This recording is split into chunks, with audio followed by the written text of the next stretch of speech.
Okay, this is Seth. I want to talk quickly about the taskbar and the dock.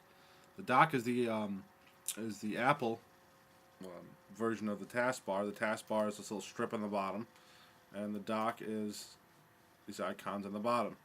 Of course, they're important because they let us find stuff really quickly, and as usual, Apple has done a much better job. But you can leverage some kind of convenience out of Windows if you try. Anyways, when most people get a Mac, they tend to leave these icons that Apple loads up. Apple loads up icons for their applications, and there's no reason why you have to keep them there. For example, I don't use iDVD, so you simply just click it and drag it off,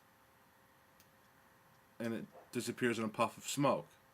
GarageBand I don't use now, but iLife09 has come out with guitar and piano lessons taught by masters, and I may start using it, but right now I don't need it there. So we can drag them right off. You customize your dock. So if you like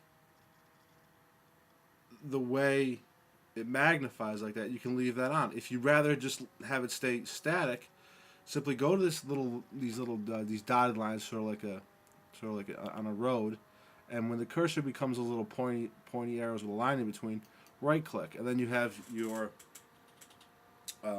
options to play around with the dock. You can turn on hiding. You can turn magnification off so they don't move anymore. I like the magnification, so keep that on. You can change the position on the screen. So you want on the left. Have everything over here. We'll jump it back to the side. Back to the bottom here.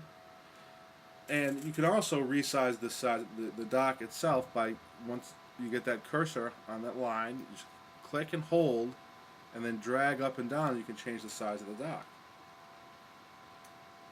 And here's what it looks like when you turn hiding on. It disappears, and then when you go down there, it pops back up, and so forth.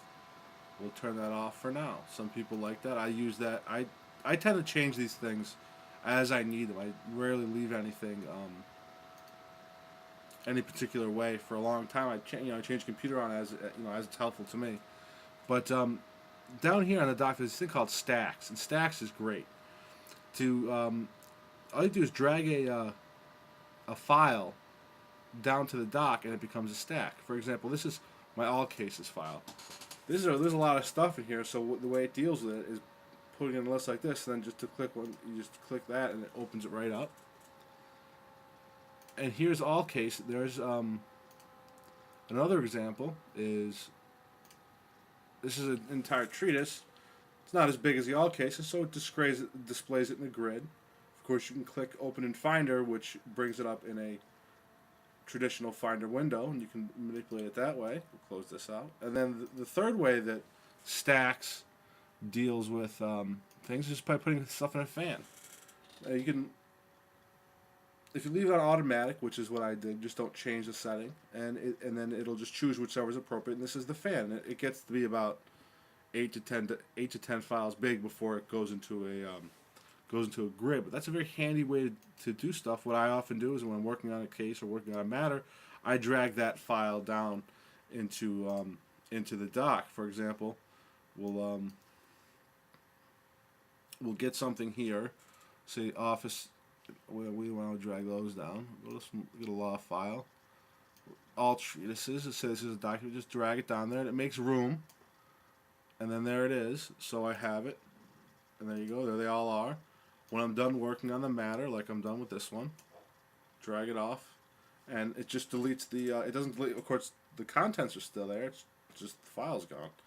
So we'll get rid of that. We'll do that on there right now, so we can get rid of it. Now, to get stuff onto the dock for applications and so forth, you can choose whether or not you want it to be in the dock after you close it. For example, when you left click on something, remove from dock, open it, login, show in Finder, hide, quit, new window.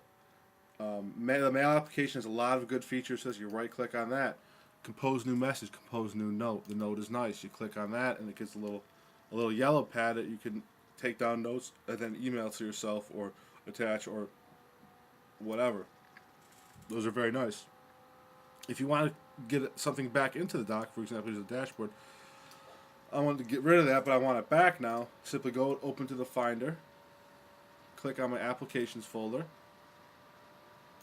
or just type in dashboard.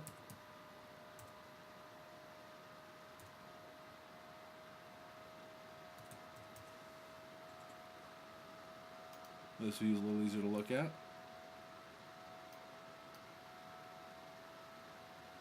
And there it is right there, dashboard app. Drag that down, open. Well, there she is.